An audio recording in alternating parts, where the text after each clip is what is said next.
샬롬 할렐루야. 창세기 1장 14에서 19절입니다. 하나님이 이르시되 하늘의 궁창에 광명체들이 있어 낮과 밤을 나뉘게 하고 그것들로 징조와 계절과 날과 해를 이루게 하라. 또 광명체들이 하늘의 궁창에 있어 땅을 비추라 하시니 그대로 되니라.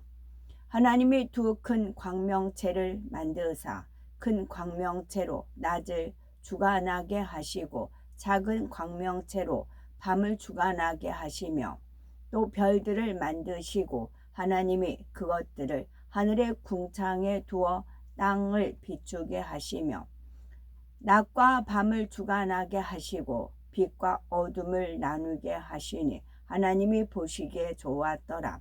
저녁이 되고 아침이 되니 이는 넷째 날이니라. 아멘. 창세기 강의 36번째 창조 넷째 날입니다.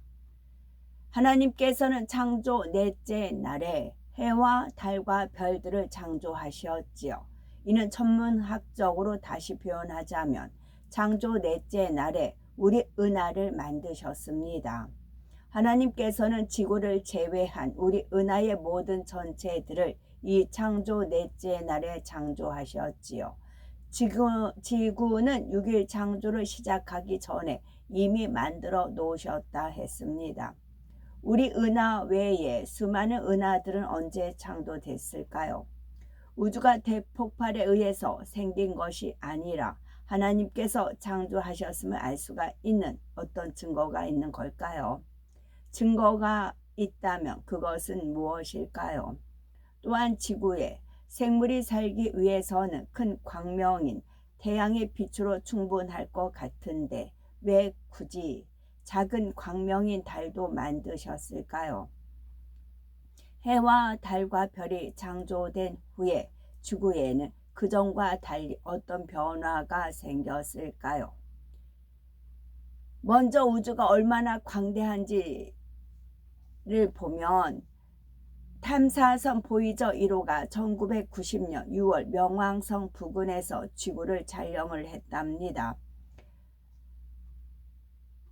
지구는 별칭이 창백한 푸른 점이랍니다. 광활한 우주 공간에 지구는 희미한 빛을 내는 작은 점의 불감을 알 수가 있지요. 이것은 지구에서 약 64억 킬로미터 떨어진 거리인 태양계의 가장 자리에 바라본 지구입니다. 태양계는 전 우주 공간에서 지구가 속해 있는 작은 점일 뿐입니다. 겨우 그 작은 점의 가장 자리에서 지구를 보았을 뿐인데도 지구가 작게 보이는 거지요. 그러면 태양계 너머에는 무엇이 있을까요? 은하계가 있습니다. 지구가 속해 있는 우리 은하는 지름이 빛의 속도로 약 10만 년을 가야 하는 거리, 즉 10만 광년이라고 합니다. 이런 은하들이 수십 개 모인 것을 은하군이라고 하며 수백 내지 수천 개 모이면 은하단이라고 합니다.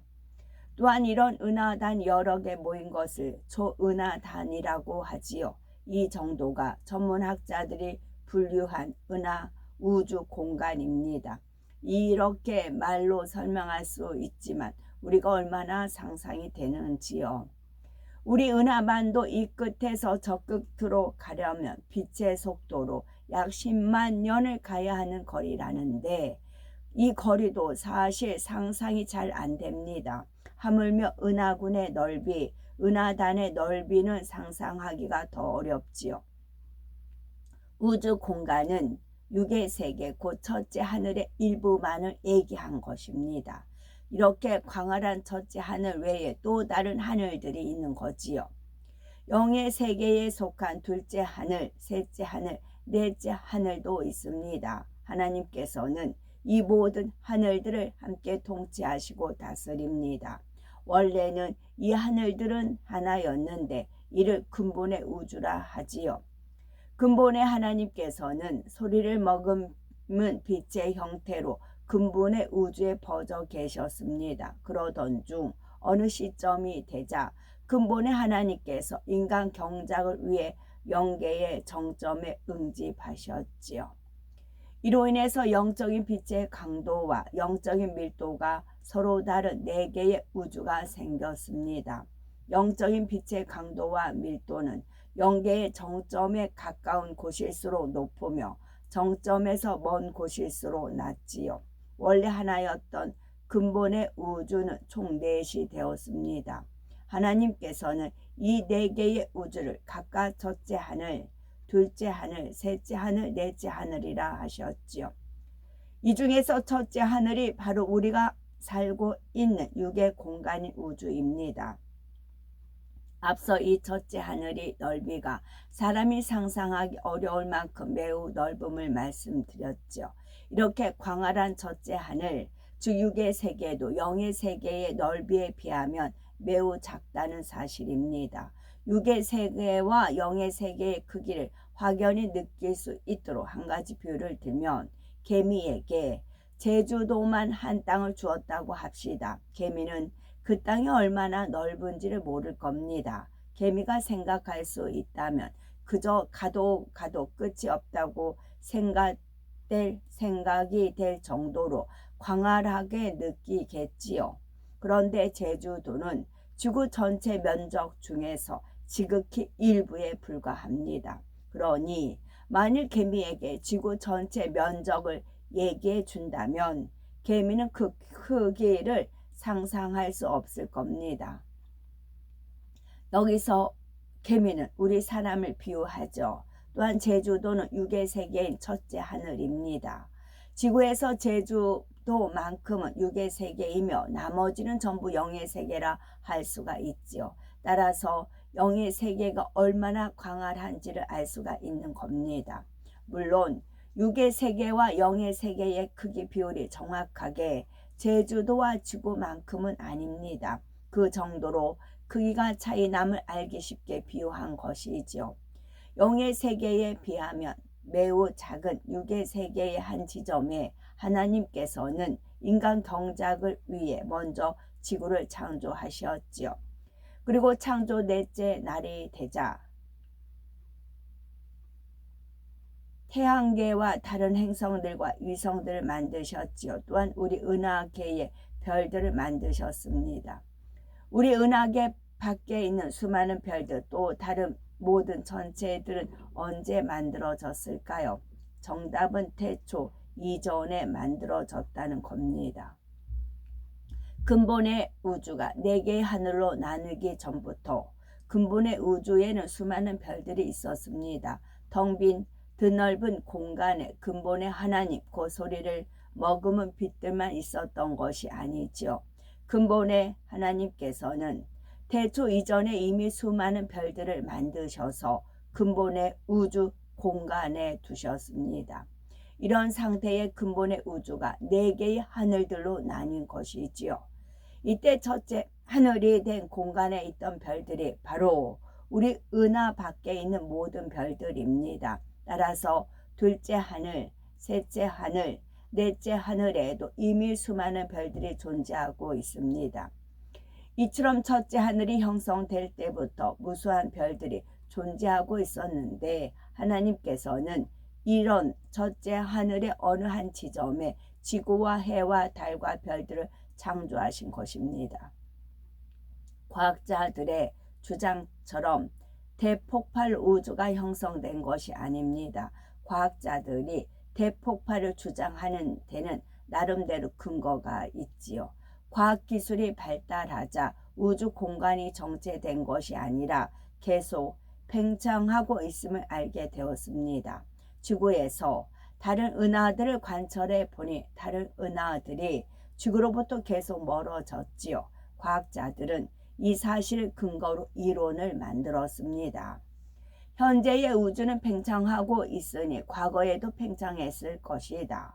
시간을 거슬러 올라간다면 우주는 현재보다 훨씬 작았을 것이다. 그리고 최종적인 과거의 어떤 시점에서 우주는 마침내 작은 점처럼 작았을 것이다. 그렇게 점처럼 작았던 우주에서 어떤 계기로 대폭발이 일어났고 그 후 계속 팽창하여 오늘날의 우주가 됐다. 바로 이것이 그 유명한 빅뱅 이론이죠.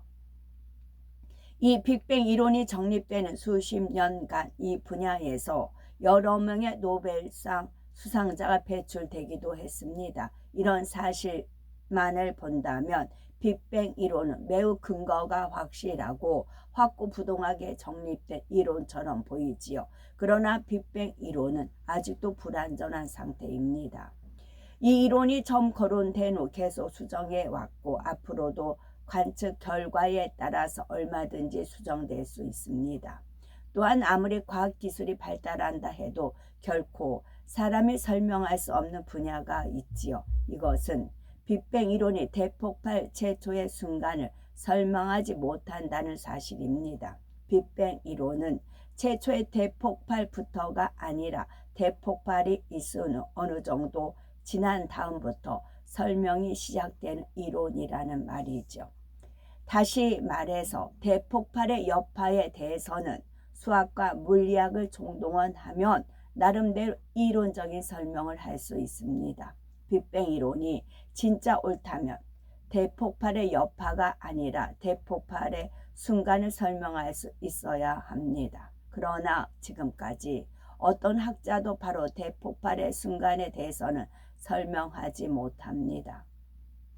이 분야는 앞으로 과학기술이 발달한다 해도 설명할 수 없는 분야임을 과학자들도 인정하고 있지요.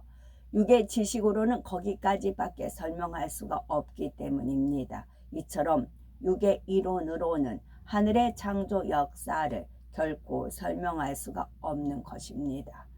그러면 한 가지 의문이 드실 수 있겠지요. 과학적인 관찰 기록에 의하면 우주가 팽창하는 것은 사실인데 그것을 왜 그럴까 하는 것이지요. 하나님께서는 왜 첫째 하늘의 우주를 정체된 공간이 아니라 팽창하는 공간으로 창조하셨을까요? 그 이유는 이 육의 공간이 팽창함으로 인해서 정화 작용이 일어나게 하기 위함입니다. 지구의 3분의 2를 차지하는 바다도 지구라는 큰 그릇에 고인 물이라 할 수가 있지요. 오랜 시간이 흐르면 부패할 수 있는데 바닷물이 부패하지 않는 이유는 무엇입니까? 먼저는 바닷물에 들어있는 염분 때문이겠지요. 또 한 가지 중요한 이유는 밀물과 썰물로 바닷물이 늘 움직임으로 부패되지 않을 수 있습니다. 이처럼 첫째 하늘도 정체되면 안 되고 계속적인 움직임이 있어야지요. 통풍이 잘 안 되는 공간에 오랫동안 있으면 공기가 탁해지는 것을 느낄 수 있죠. 모든 하늘들을 통치하시는 하나님께서 보실 때 첫째 하늘은 비교적 좁은 공간입니다. 그래서 공간이 계속 팽창하게 하심으로 스스로 정화될 수 있게 하셨다는 사실이지요. 그런데 인간 경작이 맞춰지면 이 첫째 하늘은 닫히게 됩니다. 인간 경작이 마치게 되면 이 첫째 하늘은 닫히게 됩니다. 요한계시록 21장 1절에 또 내가 새 하늘과 새 땅을 보니 처음 하늘과 처음 땅이 없어졌고 바다도 다시 있지 않더라 했습니다. 여기서 처음 하늘과 처음 땅은 우리가 살고 있는 첫째 하늘의 공간을 가리키지요. 인간 경작이 맞춰지고 대심판까지 끝나면 첫째 하늘은 더 이상 필요가 없습니다. 첫째 하늘, 곧 육의 공간도 근본의 우주에서 나뉜 공간이기에 완전히 소멸되지는 않습니다. 하나님께서 첫째 하늘로 통하는 문을 닫아 두실 뿐이지요. 하늘의 궁창이라는 표현이 하나님 말씀에는 나옵니다. 하늘의 궁창에 광명 곧 해와 달이 있게 하셨고 또 하나님의 별들을 만드시고 그것들을 하늘의 궁창에 두셨다 했지요. 그냥 하늘에나 궁창이라 하지 않으시고 왜 굳이 하늘의 궁창이라고 하시는 것일까요? 해와 달과 별들이 지구에서 가까운 곳이 아닌 먼 곳에 있음을 나타내 주시는 것입니다. 오늘날에야 과학이 발달하여 해와 달과 별들이 얼마나 멀리 떨어져 있는지를 알 수가 있지요. 그러나 옛날 사람들은 해와 달과 별들이 얼마나 먼 곳에 있는지, 해와 달의 크기는 얼마나 다른지 몰랐습니다. 따라서 그냥 하늘이나 궁창이라고 하면 해와 달과 별들이 그저 가까운 하늘 위에 떠 있는 것으로 생각할 수 있었죠. 그러나 하나님께서는 하늘의 궁창에 있다 표현해 주심으로써 가까운 하늘이 아닌 좀 다른 공간에 위치해 있음을 나타내 주신 것입니다. 여기서 하늘의 궁창이란 지구의 대기권을 벗어난 그 너머의 우주 공간을 나타낸다는 사실입니다. 하나님께서는 이처럼 성경의 단어 하나라도 정확한 의미를 담아 기록해 주셨지요. 또 한 가지 주목해 볼 만한 단어가 있는데 해와 달의 크기에 대한 표현입니다. 해를 큰 광명이라 했고 달을 작은 광명이라 하셨지요. 지구에서 해와 달을 바라보면 둘의 크기가 거의 같아 보입니다. 보름달이 밝게 뜰 때에는 달이 해보다 크게 보이기도 하지요. 그래서 아직 지식이 부족한 어린 아이에게 해와 달 중에 어떤 것이 더 크냐고 묻는다면 그 어린 아이는 아마 눈에 보이는 대로 답을 할 겁니다. 이는 과학기술이 발달하지 못했던 옛 시대의 사람들도 마찬가지이지요. 만일 해와 달의 밝기를 다름을 나타내고자 했다면 해는 밝은 광명이고 달은 조금 밝은 광명이라고 표현할 수가 있을 겁니다. 그런데 하나님께서는 해는 큰 광명이고 달은 작은 광명이라 표현해 주셨습니다. 해와 달의 밝기뿐만 아니라 크기도 다름을 모든 시대의 사람들이 알 수 있도록 정확하게 표현해 주신 겁니다. 해는 달보다 얼마나 더 클까요? 부피를 계산해 보면 해는 지구의 약 130만 배이며 달은 지구의 약 50분의 1이라고 합니다. 따라서 해는 달의 약 6,500만 배 크기이지요. 해와 달의 크기는 이처럼 차이가 나는데 해보다 달이 지구가 훨씬 가깝기 때문에 둘의 크기가 같아 보이는 것입니다. 14절에 하나님이 가라사대 하늘의 궁창에 광명이 있어 주야를 나누게 하라 말씀하시었지요. 이 창조 넷째 날 해와 달을 만드심으로써 주야 곧 낮과 밤을 나누게 하셨다는 것입니다.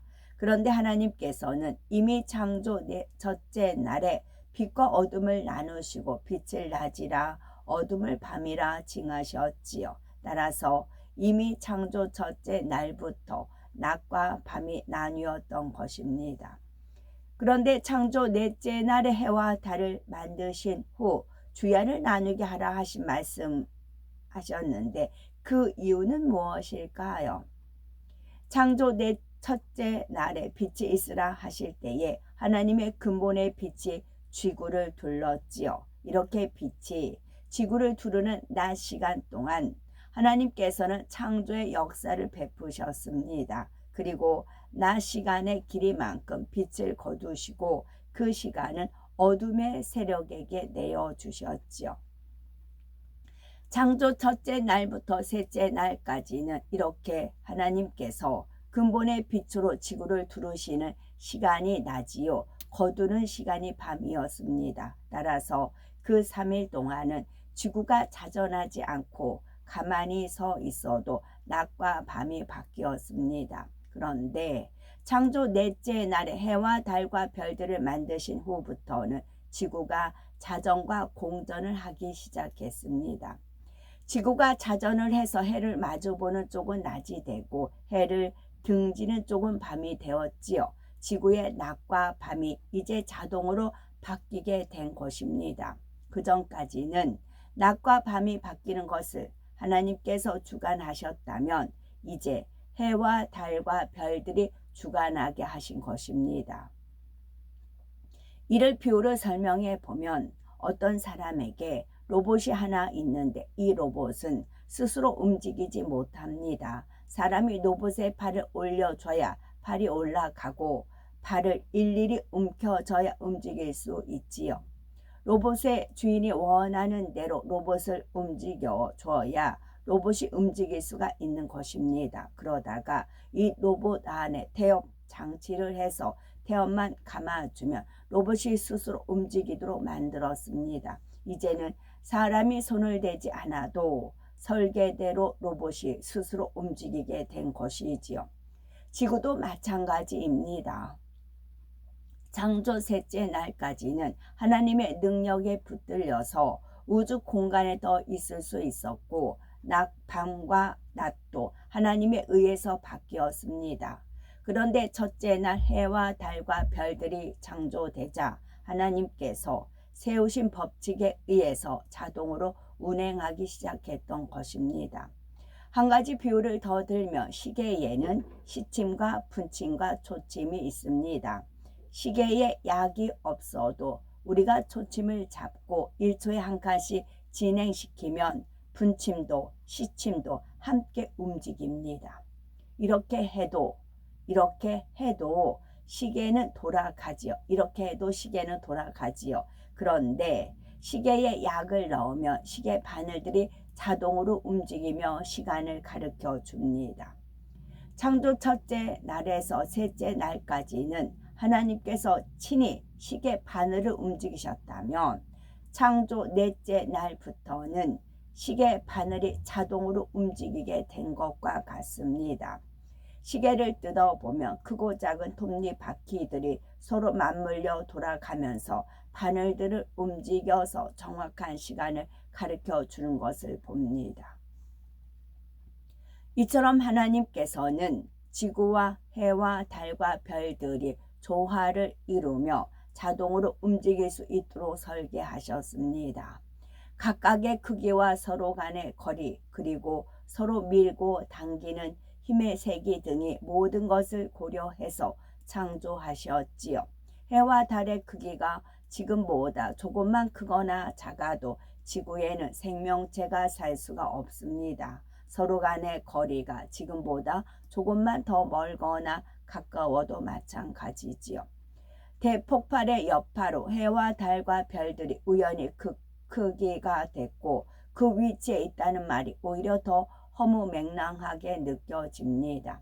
고도의 지혜와 지식을 가진 창조주가 처음부터 그렇게 설계했고 만드셨다고 밖에 설명할 수 없는 증거들이 많이 있습니다. 해와 달과 별들에 담겨있는 하나님의 창조의 증거들이 있는 거지요.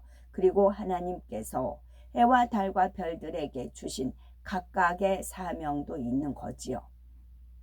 우리가 발을 딛고 살고 있는 이 지구는 첫째 하늘인 육의 공간 가운데서 너무나 작은 행성에 불과합니다. 바닷가의 무수한 모래알들 가운데서 모래 하나를 비길까 말까 할 정도지요. 첫째, 하늘 안에서만도 이런데 영의 세계 전체 크기에 비한다면 그 존재를 논할 수도 없을 것입니다. 하나님께서 창조하신 이 세계의 광대함을 안다면 중심에서 하나님을 경외하고 높이게 되는 거지요. 시편 8편 3절에서 4절에 주의 손가락으로 만드신 주의 하늘과 주의 베풀어 두신 달의 별들을 내가 보니 사람이 무엇이관데 주께서 저를 생각하시며 인자가 무엇이관데 주께서 저를 권고하시나이까 라고 고백했지요. 우리 아버지 하나님께서는 광대한 우주에서 티끌만한 지구에 사는 인생들을 늘 생각하며 다양한 방법으로 사랑의 권고를 하십니다. 그 광활한 우주의 무수한 전체들 가운데서 유독 지구를 주목하고 계시지요. 왜 그러시는 걸까요? 바로 아버지 하나님의 참 자녀들이 이 지구에서 나오고 있기 때문입니다. 인간 경작을 통해 아버지 하나님의 마음을 깊이 이해하며 중심에서 하나님을 경외하는 참 자녀들, 하나님과 진실한 사랑을 주고받으며 영원히 함께 살아갈 참 자녀들이 바로 이 땅에서 나오고 있습니다. 하나님께서 펼치신 창조 역사를 통해 하나님의 깊은 사랑을 마음으로 깊이 느끼는 우리들이 되시고, 그래서 중심으로 하나님을 사랑하고 하나님의 사랑도 받아 누리시는 복된 우리가 되셔야 되겠습니다.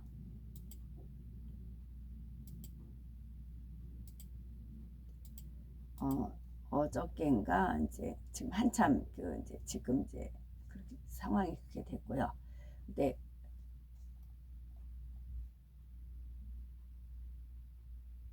체형, 갑자기 체형을 딱 떠올려 주셨어요. 체형? 체형? 그랬어요. 그래서 체형이란 인물을 갑자기 떠올려 주셔서 검색을 했더니 이제 돈을 돌처럼 받아 이제 그런 말도 있잖아요.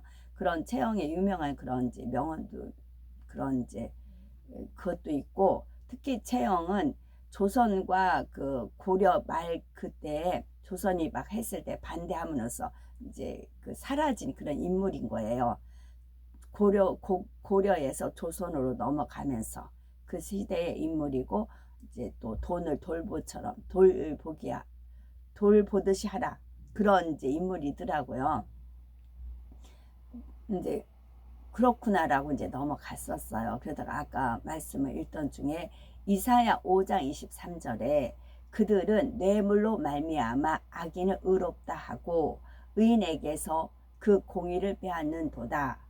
여기에서 뇌물로 딱 순간에 있는 순간에 아버지 하나님께서 뇌리와 뇌물이 있어요. 우리가 하나님 말씀을 우리 뇌에 이제 저장을 해놔야 그것이 지식을 쌓아놔야 그것이 지혜가 되고 명철로 되고 이제 하나님 말씀대로 살아갈 수 있는 은혜와 힘과 능력이 되어지는 거잖아요. 그러면 뇌에 물이 찼다는 거예요. 뇌물을 먹어서 뇌에 물이 찼어요. 그러니까 제대로 작동을 못해요. 제가 여기저기 애국 집회도 다녀보고 이제 하던 중에 저쪽 명동 쪽 종로 쪽 가면은 커다란 빌딩이 있는데 중국 은행이에요. 그렇게 써 있어요. 중국 은행으로 써 있어요. 언제 그렇게 자리가 잡았는지 모르게끔 그렇게 되어 있어요. 그 다음에 중국 대사관, 제가 이제 다닐 때 중국 어디 책은담인가서 나왔던 것 같아요. 진심으로 하는 게 진짜다. 진심으로 해야만 게 진짜라는 거지요. 근데 제가 그러니까 저는 이제 그런 아버지 하나님의 그런 것을 깨달음이 있으니까 중국 대사관 가서 이제 애국가도 힘차게 부르고, 저는 진심으로 해서 진짜인 거지요. 근데 가짜들이 많아요. 그러니까 제가 껄껄없고 싫어요. 그러니까 특히 이제 교회 다닌다는 권사, 아예 믿지 않는 사람은 그냥 넘어가요. 뭘 모르니까. 근데 교회 다닌다는 사람들이 주로 그래요. 그 권사라는 사람하고 이제 트러블이 있었어요. 저하고. 진짜 머리끄댕이 자꾸 흔들 정도로 그런 기세로 저한테 나왔어요. 저는 진심으로 하잖아요. 그걸 아니까. 그런데 저를 그런 식으로 그럼 어떻게 해요? 발을 뺐지요. 중국 대사관 거기서 애국가 부르며 외쳐가면서 그 세력을 물지어야 되는데 그렇게까지 나왔어요. 그래서 발을 뺐어요. 그리고 두 가운데 전부 다 교회 내놓으라는 뭐 선교사, 권사, 제가 껄껄없고 싫어요. 그러니까 이제 거기서 빠져나올 수밖에 없었어요. 그리고 어느 단체는 애국가를 국민 의례만하고 애국가를 안 부르기 시작을 하더라고요. 그나마 애국가 하나님이 보호하사, 저는 제가 진심을 담고 진짜의 마음으로 한단 말이죠. 근데 그것도 제하기 시작을 하더라고요. 그래서 한 번, 두 번 제하겠지 했는데 계속 그것을 안 부르더라고요. 그 다음에 저기 양산을 제가 꾸준히 갔잖아요. 갈 때면 지금 이제 양산 안 가신다고 하더라고요. 근데 양산에 문씨가 뻐젓이 버티고 있고 수없이 삐까뻔쩍한 차들이 오고 가고 있어요. 그리고 조선족들이 아련한다고 하죠. 관광버스로 수없이 가요. 그 세력이 아직 버티고 있어요. 그동안 전래 그 대통령 다 이제 오게 갔었잖아요. 근데 문씨만은 그대로 있어요. 그렇게 되고, 그 다음에 제가 가는 곳만 그리고 제가 여러 가지 이렇게 이제 돌아다니다 보면서 느낀 건 뭐냐면 위에 대가리들은 짝짓기 바빠요. 위에 대가들은 왜도 짝짓기 하는 거예요. 그래서 제가 그걸 몇 번 이제 어떻게 저러냐고 말을 막 했어요. 그러면 뭐 솔로면 그건 괜찮은 거다 그렇게 말을 하는 거예요. 솔로니까 그런다 그렇게 하더라. 근데 위 대가리들은 짝짓기 하기 바쁘고요. 많이 가는 곳마다 이렇게 이제 짝짓기들 해요. 짝짓기 하고 음란인 거죠. 그 다음에 밑에 있는 사람이라고 해야 되죠. 그 사람들은 그냥 연세 든 사람들은 이제 교통비가 무료로 이렇게 승차하잖아요. 그리고 시간 땜빵하기 위해서 시간을 땜빵하기 위해서 한 사람이 대부분 있어요. 거기에 진심으로 진짜 하는 사람이 몇 명이나 될까요? 근데 그 사람들은 또 예수 안 믿는 사람들이고 그렇게 돼요. 전체적으로 그래요. 그러니까 교회도 제가 한 차례 이제 2019년부터 돌았지만 썼고 여기 썼고 막 그랬잖아요. 그러니까 저는 그 하나하나를 그냥 제가 담당할 게 아니니까 저는 그냥 가라면 가고 멈추라면 멈추고 빠지라면 빠졌고 했기 때문에 그 전체적인 채점을 저는 안 했어요. 그러다 하나님은 그걸 하나하나 누적을 시켜 놓으신 거죠. 다 채점을 해 놓으신 거죠. 결론은 어떻게 될까요? 그리고 이제 그 문씨가 여주 버티고 있어요. 그러면은 희망이. 그래서 여리고 평지에서 앞으로 갈 가나안 땅을 바라봐라 그랬잖아요. 젖과 꿀이 흐르는 우리 마음이 젖과 꿀이 흐르는 땅이 되어야 된다는 거잖아요. 하나님은 새 천년 왕국을 준비하시고 계세요. 그럼 이 땅에 미련을 갖고 이 땅 버리지 못하고 끙끙끙끙 거리고 있어. 그게 믿음이 아닌 거죠. 그 예수님께서 이 성전을 헐라 내가 사흘만에 지으리라 했는데 그 말을 온전히 믿는 사람이 있었을까요? 왜냐면 앞으로 주님은 되어질 말을 하신 거고 자신의 몸이 부활할 거를 말씀하신 부분이 있잖아요. 이중적인 뜻이 있잖아요. 그걸 비방하고 비난했지. 누가 그것을 믿었나요? 제자들도 믿었나요? 후에 믿었잖아요. 그러면 초창기부터 제가 드린 말씀들이 있어요. 그럼 그걸 차근차근 믿음을 갖고 왔다면 결론은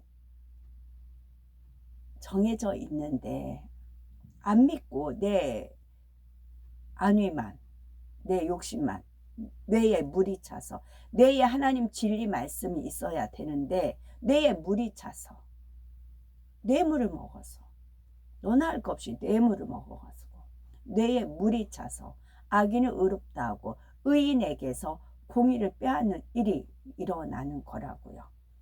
그래서 이게 저는 제가 죽음까지 이제 하나님께서 이끄신데 보면은 그러니까 이제 어린이집 그 얘기를 할게. 어린이집에 그 이제 우리 머스매가 결혼하냐고 이제 빠졌어요. 하루 빠졌어요. 그랬는데 그 대타 그 조리 선생님 왔는데 이 사람이 못하는 사람을 넣으면 그 다음에 제가 인정을 받아서 해요. 근데 엄청 잘한 사람이 하루 때 땜빵으로 왔어요. 그때 알았어. 아, 나 여기서 빠져야 되는구나. 그만둘 때가 왔구나. 알았어요. 아, 내가 그만둘 때가 왔구나. 그래서 미련도 안 갖고 좀만 더 하면 실업급여 1년 돼야 되는데 그걸 못 찾게끔. 그래가지고 그만둘 시점이 타임을 또 이제 왔어요. 타임이 와서 미련 없이 그만뒀어요. 미련 안 두고. 하나님, 우리도 자리를 보고 다리를 뻗고 하나님도 그러신다고 했어요. 자리를 보고 다리를 뻗고 일을 진행하세요. 그래서 저도 새벽 2시, 3시까지 이제 그 상황 돌아가는 거를 지켜보고 있었거든요. 그래서 이럴 수는 없다고 너무 참담하더라고요. 이럴 수는 없다고 그랬어요. 그랬더니 아버지 하나님께서 그동안 제가 했었던 그런 것들을 쭉 떠올려 주시더라고요. 그래서 심은 대로 거두기 때문에 어쩔 수 없어요. 그리고 우리나라 만세 그거를 애국가를 가지고 버텼는데 그나마 애국가도 이제 안 하는 데가 생기더란 얘기죠. 어떻게 될까요? 어떻게 될까요? 하늘에 소망이 있다면, 그리고 새하늘과 새 땅을 바라본다면 말씀으로 무장하셔야 됩니다. 우리는 예외라는 말 안 돼요. 제가 그래서 이재명 이제 축복받는 그 기도 올렸잖아요. 그리고 그 박태 이거 성령 충만하고 그런, 나는 이제 인물 몰랐다가 그때서 알았어요. 그 민주화 전부 다 이제 그렇게 됐는데, 그리고 내노라 하는 교회에서 무슨 WC간에 무슨 집회를 거대하게 펼쳐낸다 그런 말들이 있잖아요. 이미 굶을 대로 굶고 썩을 대로 썩었고 그렇게 된 거죠. 그래서 진심으로 한 것이 진짜인데 애국 집회들 가보면은 안 그래요. 위에 대가리들은 돈 먹기 바쁘고 짝짓기 바쁘고, 밑에 있는 사람들은 시간 때우기 위해서 땜빵하기 위해서 온 사람이 대부분이고, 진심으로 진짜로 하는 사람은 드뭅니다. 아멘. 샬롬.